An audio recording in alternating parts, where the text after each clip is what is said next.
Namo Bhagavate Vasudevaya Namo Bhagavate Vasudevaya Namo Bhagavate Vasudevaya Jnanatimirandasya Gyananjana Salakaya Chakshurunmilitam Yena Tasmai Sri Gurave Namaha Sri Chaitanya Manobhistam Stapitam Yena Bhutale Swayam Rupa Kadamahyam Tarati Svapadantikam Vandeham Sri Guru Sri Yutapada Kamalam Sri Gurun Vaishnavamscha Sri Rupam Sagrijatam Sahagana Raghunatan Vitam Tam Sajivam Sadvaitam Savadutam Parijana Sahitam Krishna Chaitanya Devam Sri Radha Krishna Padan Sahagana Lalita Sri Visakanvitamscha He Krishna Karuna Sindho Dina Bando Jagatpate Gopesha Gopika Kanta Radha Kanta Namostute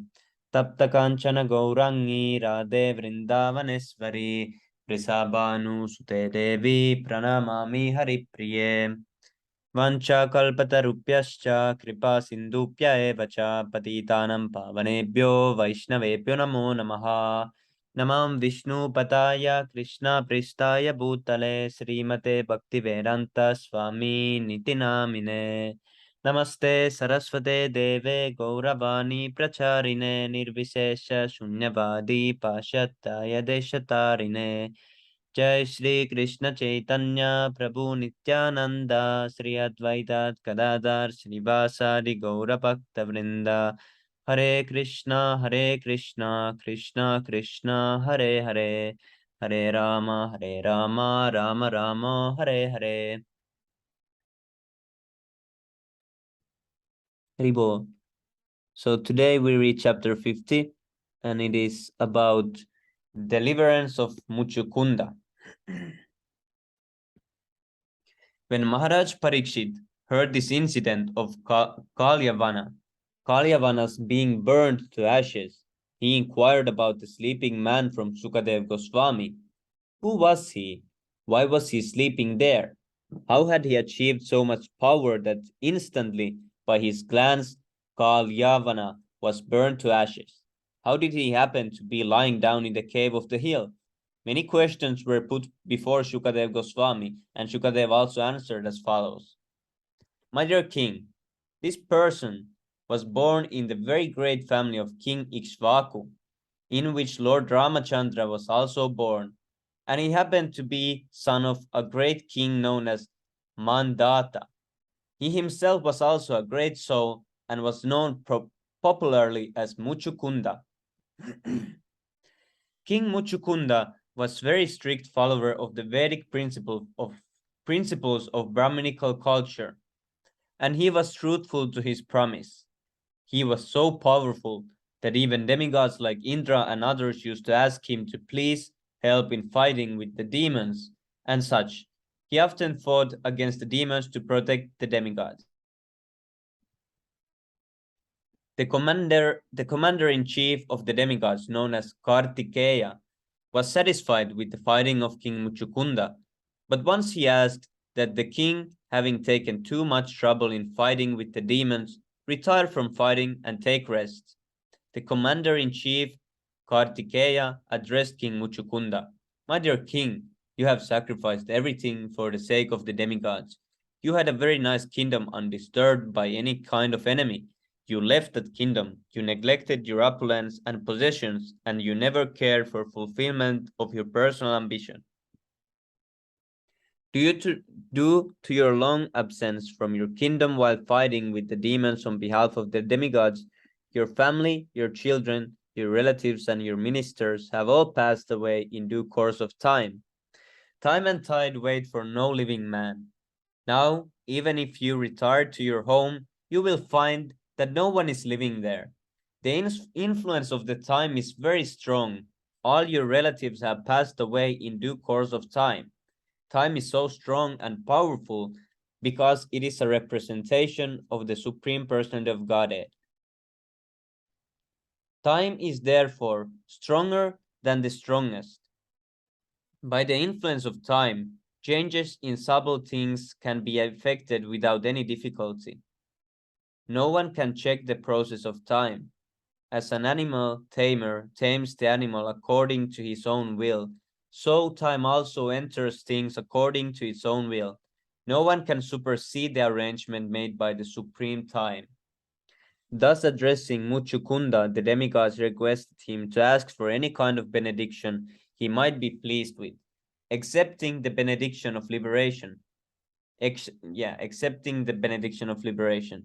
Liberation cannot be awarded by any living entity except the Supreme Person of Godhead, Vishnu. Therefore, another name of Lord Vishnu or Krishna is Mukunda, he who can award liberation. King Muchukunda had not slept for many, many years. He was engaged in the duty of fighting, and therefore he was very tired. So when the demigods offered benediction, Muchukunda simply thought of sleeping. He replied as follows: My dear Kartikeya, the best of the demigods, I want to sleep now, and I want from you the following benediction.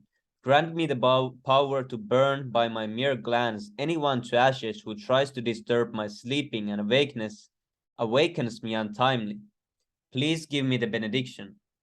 The demigod agreed and also gave him the benediction that he would be able to take complete rest. Then King Muchukunda entered the cave of the mountain. On the strength of the benediction of Kartikeya, Kalyavana was burned into ashes simply by Muchukunda's clenching at him. When the incident was over, Krishna came before King Muchukunda. Krishna had actually entered the cave to deliver King Muchukunda from his austerity, but he did not first appear before him. He arranged that first Kalyavana should come before him. That is the way of the activities of the Supreme Personality of Godhead. He does one thing in such a way that many other purposes are served. He wanted to deliver King Muchukunda, who was sleeping in the cave, and at the same time, he wanted to kill Kalyavana, who had attacked Mathura city. By this action, he served all purposes. When Lord Krishna appeared before Muchukunda, the king saw him dressed in a yellow garment. His chest is marked with the symbol of Srivatsa, and the Kautsuba mani hanging around his neck. Krishna appeared before him with 4 hands as Vishnumurti, with a garland called Vaijayanti hanging from his neck down to his knees. He was looking jeweled. He was looking very lustrous. His face was very beautifully smiling, and he had nice jeweled earrings in both ears. Krishna appeared more beautiful than a human can conceive. Not only did he appear in this feature, but he glanced over Muchukunda with great splendor, attracting the king's mind. Although he was the Supreme Personality of Godhead, the oldest of all, he looked like a fresh young boy, and his movement was just like that of a free deer. He appeared extremely powerful. His excellence in power is so great that every human being should be afraid of him. When King Muchukunda saw Krishna's magnificent features, he wondered about his identity, and with great humility, he began to inquire from the Lord. My dear Lord, may I inquire, how is it that you happen to be in the cave of this mountain? Who are you? I can see that your feet are just like soft lotus flowers. How could you walk in this forest full of thorns and hedges? I'm simply surprised to see this. Are you not therefore the Supreme Personality of Godhead, who is the most powerful among the powerful? Are you not the original source of all illumination and fire? Can I consider you one of the great demigods, like the sun, the moon, or Indra, king of heaven? Or are you the predominating deity of any other planet? Muchukunda knew well that every higher planetary system has a predominating deity. He was not ignorant like modern man who considered that this earthly planet is full of living entities and all others are vacant. The inquiry from Muchukunda about Krishna's being the predominating deity of the planet unknown to him is quite appropriate. Because he was a pure devotee of the Lord, King Muchukunda could immediately understand that Lord Krishna, who appeared before him in such an opulent feature, could not be one of the predominating deities in the material planets. He must be the Supreme Personality of Godhead, Krishna, who has his many Vishnu forms. He therefore took him to be Purushottama, Lord Vishnu. He could see also that the dense darkness within the mountain cave had already been dissipated due to Lord's presence. Therefore, he could not be other than the Supreme Personality of Godhead. He knew very well that wherever the Lord is personally present by his transcendental name, duality, form, etc., there cannot be any darkness or ignorance. He is like a lamp placed in the darkness. He immediately illuminates a dark place. King Muchukunda became very much anxious to know about the identity of Lord Krishna, and therefore he said, O best of human beings, if you think that I am fit to know about your identity, then kindly tell me who you are, what is your parentage, what is your occupational duty, and what is your family tradition. King Muchukunda thought it wise, however, to identify himself to the Lord. Otherwise, he had no right to ask the Lord's identity. Etiquette is such that a person of less importance cannot ask the identity of a person of higher importance without first disclosing his own identity. Okay, Hare Krishna. Anyone can continue.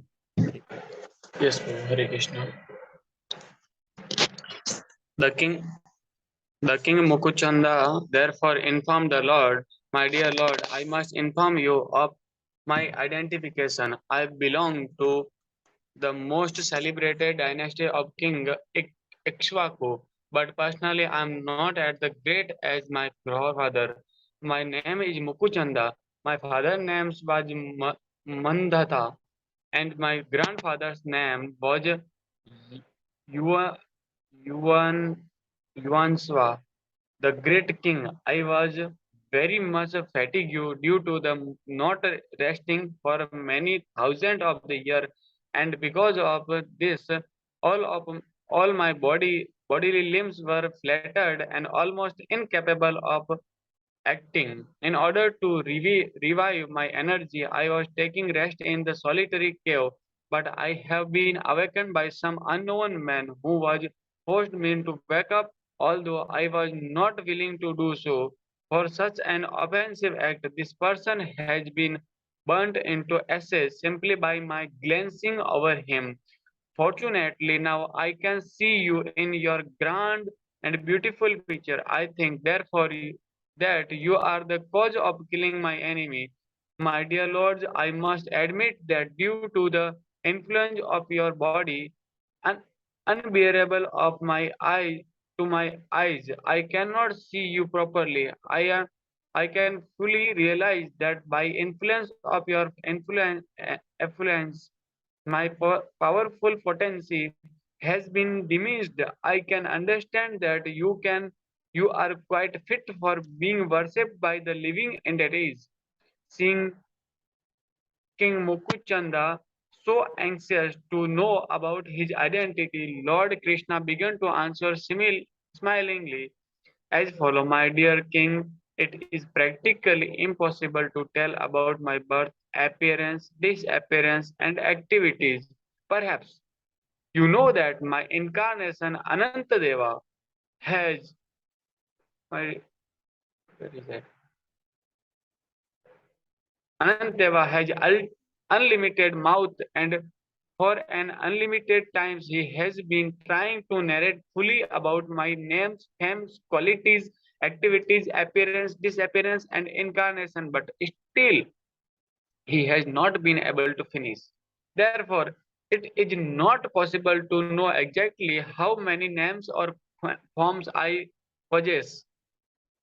It may be possible for a material scientist to estimate the number of atomic particles which make up these earthly planets, but scientists cannot enumerate my unlimited names, forms, and activities. There are many great sages and saintly persons who are trying to make a list of my different forms and activities, yet they have failed to make a complete list. But since you are so anxious to know about me, I may inform you that presently I have appeared on this planet just to annihilate the demonic principle of the people in general to re-establish the religious principle enjoined in the Vedas. I have been invited for this purpose by Brahma, the superintending deities of this universe, and thus I have now appeared in the dynasty of the Yadus,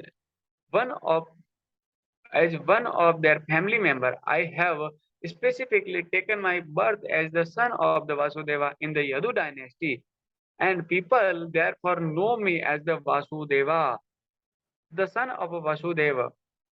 You may also know that I have killed Kansa, who was in the previous life known as the Kalnemi, as well as Pralambasura and many other demons.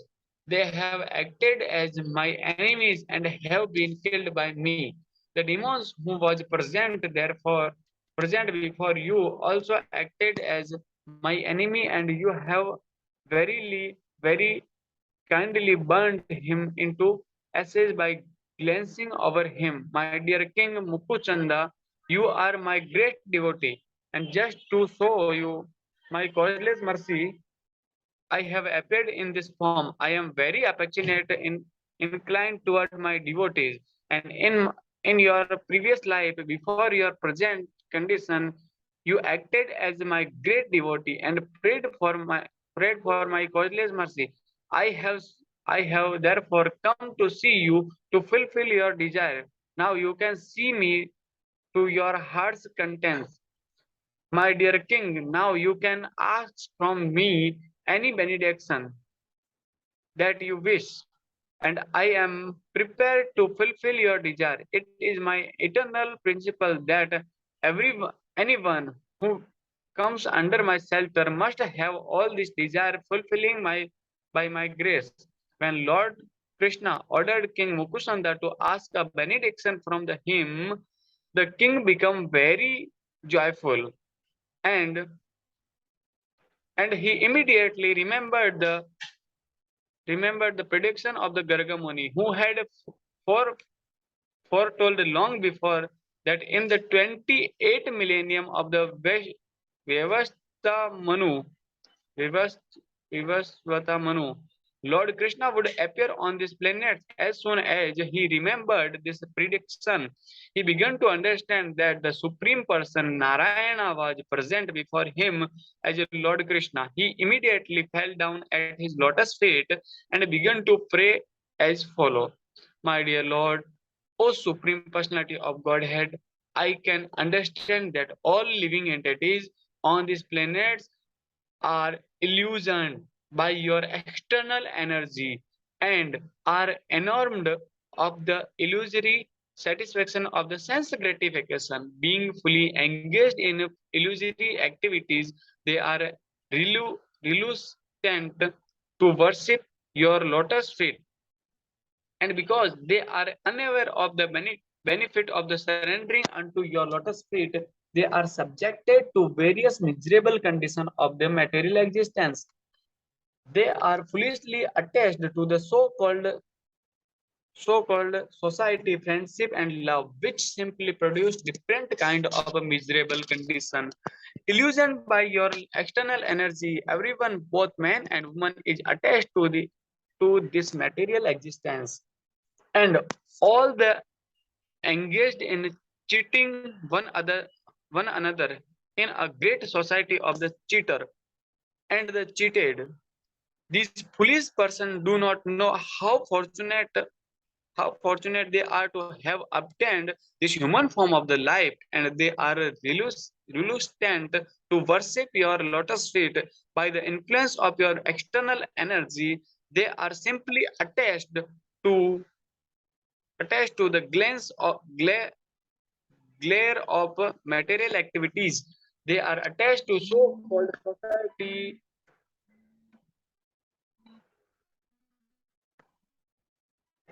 Hare Krishna, Prabhu. Can you please continue? Hare Krishna, yes, Prabhu.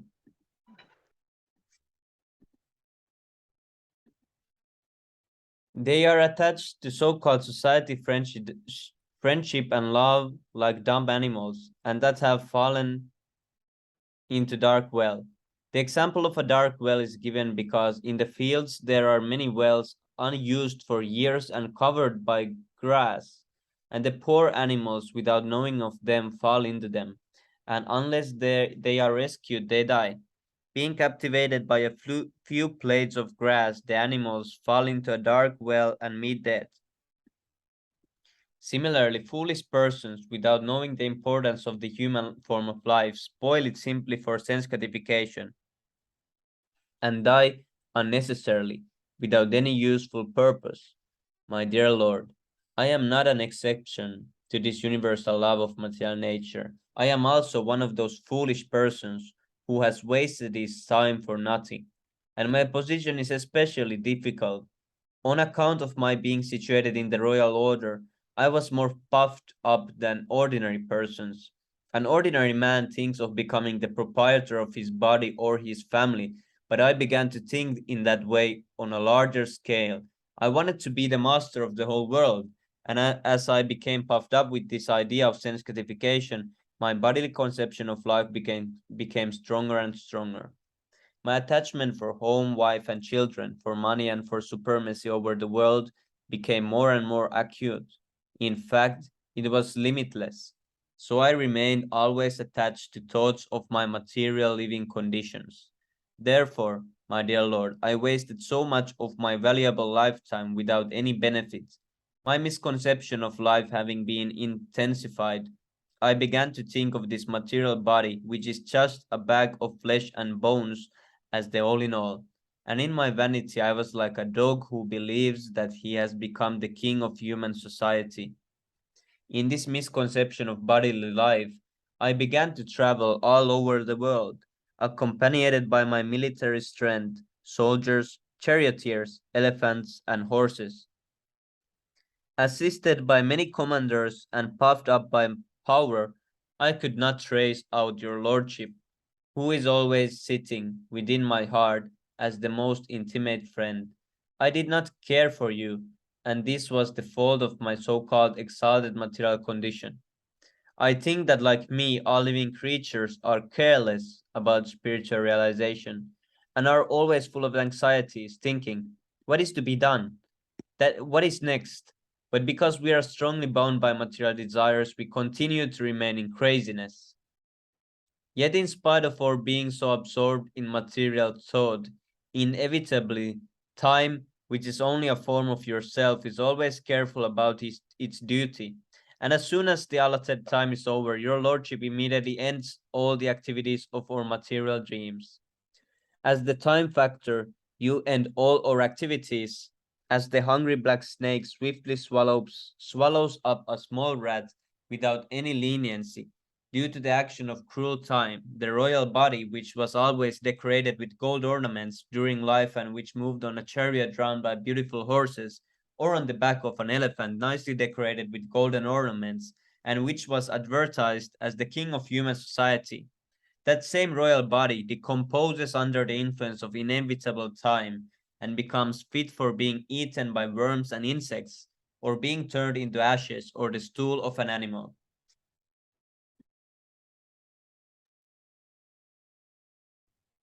This beautiful body may be nice while in the living condition, but after death, even the body of a king is eaten by an animal and therefore turns into a stool, or is cremated in the crematorium and turned into ashes, or is put into an earthly grave where different kinds of worms or and insects are produced out of it.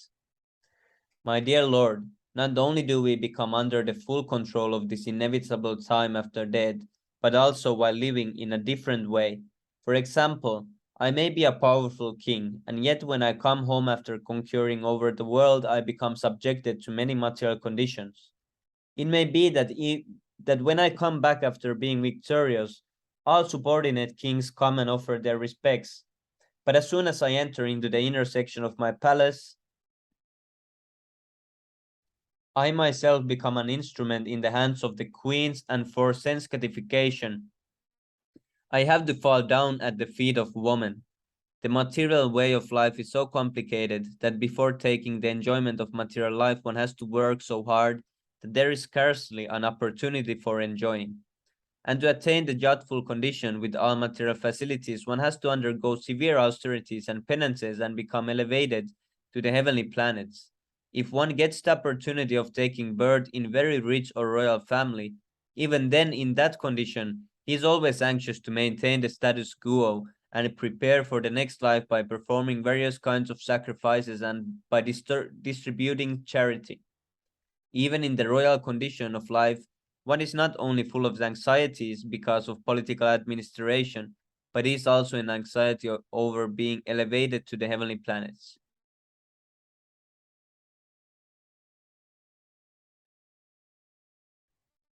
It is therefore very difficult to get out of the material entanglement, but somehow or other, if one is favored by you, by your mercy only, he is given the opportunity to associate with a pure devotee. That is the beginning point of liberation from the entanglement of material conditional life. My dear Lord, only by the association of your devotees is one entrapped by your Lordship, who is the controller of both the material and spiritual existences. You are the supreme goal of all pure devotees, and by association with pure devotees, one can help his dormant love for you. Therefore, development of Krishna consciousness in the association of pure devotees is the cause of liberation from this material entanglement. My dear Lord, you are so merciful that in spite of my being reluctant to associate with your great devotees, you have shown me your great extreme mercy upon me as a result of my slight contact with a pure devotee like Gargamuni. By your causeless mercy only have I lost all my material opulences, my kingdom and my family. I do not think that I could have gotten rid of all these entanglements without your causeless mercy. Kings and emperors accept the life of austerity to forget the royal condition of life, but by your special causeless mercy I have already been bereft of the royal condition. Other kings exert themselves to get out of the attachment of kingdom and family by acceptance of the hardships of renunciation. But by your mercy, I do not need to become a mendicant or to practice renunciation. My dear Lord, I therefore pray that I may simply be engaged in rendering transcendental loving service unto your lotus feet, which is the ambition of the pure devotees who are freed from all kinds of material contamination. You are the Supreme Personality of Godhead, and you can offer me anything I want, including liberation. But who is such a foolish person that after pleasing you, he would ask from you something which might be the cause of entanglement in the material world? I do not think any sane man would ask such a benediction from you. I therefore surrender unto you because you are the Supreme Personality of Godhead. You are the super soul living in everyone's heart, and you are the impersonal Brahman effulgence. Moreover, you are also this material world, because this material world is only the manifestation of your external energy. Therefore, from any angle of vision, you are the supreme shelter for everyone. Everyone either in the material plane or in the spiritual plane must take shelter under your lotus feet. I therefore submit unto you, my Lord. For many, many births I have been suffering from the threefold miseries of this material existence, and I am now tired of it. I have simply been impelled by my senses, and I was never satisfied. I therefore take shelter of your lotus feet, which are the source of all peaceful conditions of life and which can eradicate all kinds of lamentation caused by material contamination. My dear Lord, you are the super soul of everyone, and you can understand everything. Now I am free from all contamination of material desire. I do not wish to enjoy this material world, nor do I wish to take advantage of merging into your spiritual effulgence, nor do I wish to meditate upon your localized aspect of Paramatma. For I know that simply by taking shelter of you, I shall become completely peaceful and undisturbed. On hearing this statement of King Muchukunda, Lord Krishna replied, My dear king, I am very much pleased with your statement. You have been the king of all the lands on this planet, but I am surprised to find that your mind is now freed from all material contamination. You are now fit to execute devotional service.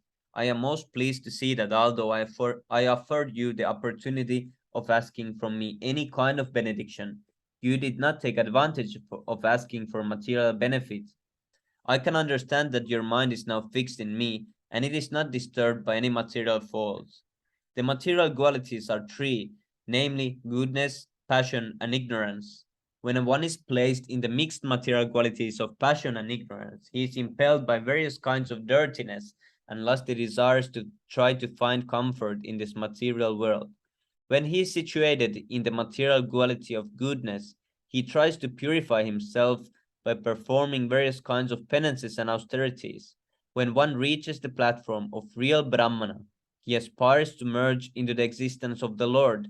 But when one desires to simply to render service unto the lotus feet of the Lord, that is the transcendental to all these three qualities. The pure Krishna conscious person is therefore always free from all material qualities.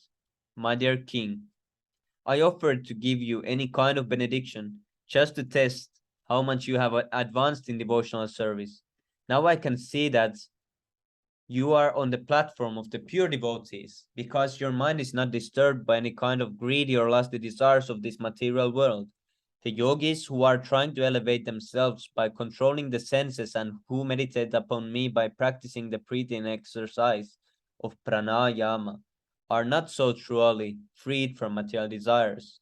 It has been seen in several cases that as soon as there is allurement, such yogis again come down to material platform.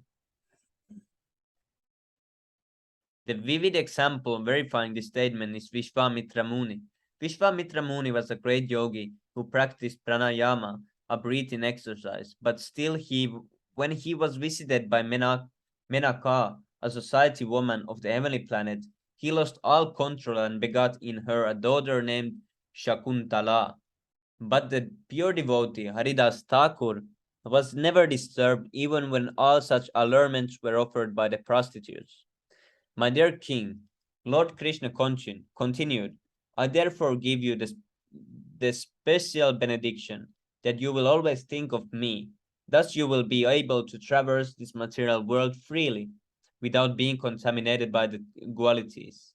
This statement of the Lord confirms that a person in true Krishna consciousness engaged in transcendental loving service of the Lord under direction of the spiritual master is never subjected to the contamination of material qualities. My dear king, the Lord said, because you are Kshatriya, you have committed the offense of slaughtering animals, but in both in hunting and in political engagements. To become purified, just engage yourself in bhakti yoga practice and always keep your mind absorbed in me. Very soon you will be freed from all reactions to such sordid activities. In this statement, it appears that although the Kshatriyas are allowed to kill animals in the hunting process, they are not freed from the contamination of other sinful reactions. Hmm.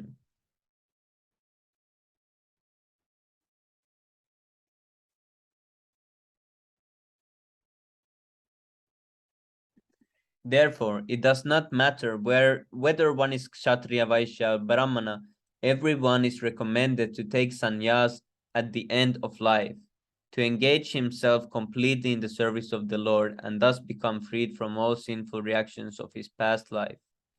The Lord then assured King Muchukunda, in your next life you will take your birth as a first-class Vaishnav, the best of Brahmanas, and in that life your only business will be to engage yourself in my transcendental service. The Vaishnava is the first class Brahmana, because one who has not acquired the qualification of a bona fide Brahmana cannot come to the platform of a Vaishnava. When one comes to the platform of a Vaishnava, he is completely engaged in welfare activities for all living entities. The highest welfare activity for living entities is the preaching of Krishna consciousness. It is stated herein that those who are specifically favored by the Lord can become absolutely Krishna conscious and be engaged in the preaching work of the Vaishnava philosophy. Report. Thus ends the Bhaktivedanta purport of the 50th chapter of Krishna, Deliverance of Muchukunda. Haribol, Haribol. Hari Bol.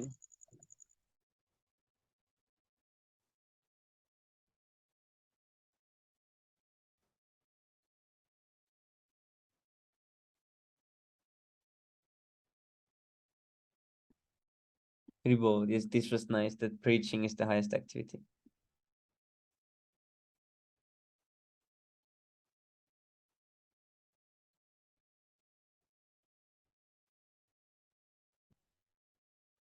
Okay, so tomorrow we read about Krishna and the rancher.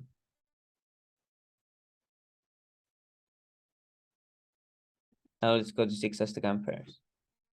चेतो दर्पणमार्जनं भवमहादावाग्निर्वापनं श्रेयः कैरवचन्द्रिका वितरणं विद्यावादुजीवनम् आनन्दं बुद्धिवर्धनं प्रतिपदं पूर्णामृतस्वादनं सर्वात्मा स्नपनं परं विजयते श्रीकृष्णसङ्कीर्तनम्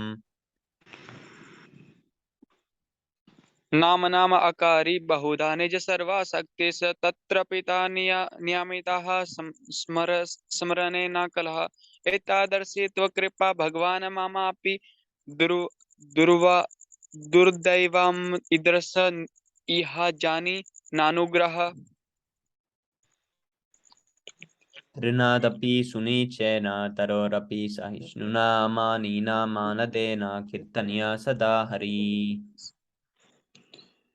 न धनम न जनम न सुंदरीम कविता वा जगदीश कामये मम जन्मनि जन्मेश्वरे भक्ता भवताद भक्तिर अहेतुकी त्वयि अयि नन्दतनुजा किङ्करं पतिता मां विषमे भवां बुधौ कृपा तव पादपङ्कजस्थितधूलिसदृशं विचिन्तय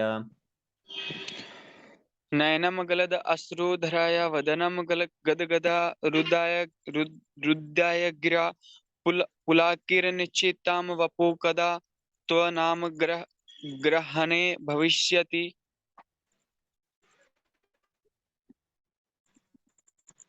युगायितं निमेषेण चक्षुषा प्रविश्यायितं शून्यायितं जगत्सर्वं गोविन्द विरहेण मे अश्लस्य वा पदरतामपि नास्तु माम अदृशानाम मर्म हतं कुरोतो वा यथा तथा वा विद्धातु लम्पटो मत्प्राणनाथा स तु एव तु सा एव नृपः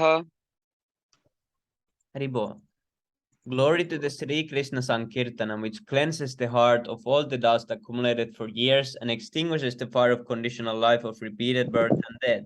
This Sankirtana movement is the prime benediction for humanity at large because it spreads the rays of the benediction moon. It is the life of all transcendental knowledge. It increases the ocean of transcendental bliss and it enables us to fully taste the nectar for which we are always anxious. O my Lord, your holy name alone can render all benediction to the living beings, and thus you have hundreds and millions of the name like Krishna and Govinda. In this transcendental name, you have invested all your transcendental energies. There are not even hard and fast rule for the chanting this name. You have invested all transcendental energies. There are not hard and fast rule for chanting this name. Oh my Lord, out of the kindness you enabled us to easily approach you by your holy names. But I am so unfortunate that I have no attraction for them. One should chant the holy name of the Lord in a humble state of mind, thinking oneself lower than the straw in the street. One should be more tolerant than a tree devoid of all sense of false prestige, and should be ready to offer all respects to others. In such a state of mind, one can chant the holy name of the Lord constantly. O Almighty Lord, I have no desire to accumulate wealth, nor do I desire beautiful women, nor do I want any numbers of the followers. I only want your causeless devotional service, birth after birth. O son of Maharaj Nanda, Krishna, I am your eternal servitor, yet somehow or other I have fallen into the ocean of birth and death. Please pick me up from this ocean of death and place me as one of the atoms at your lotus feet. O my Lord, when will my eyes be decorated with the tear of the love flowing constantly when I chant your holy name? When will my voice choke up? And when will my hair of my body stand on end at the recitation of your name? Oh Govinda, feeling your separations, I'm considering a moment to be like 12 years or more. Tears are flowing from eyes like torrents of rain, and I'm feeling all vacant in the world in your absence.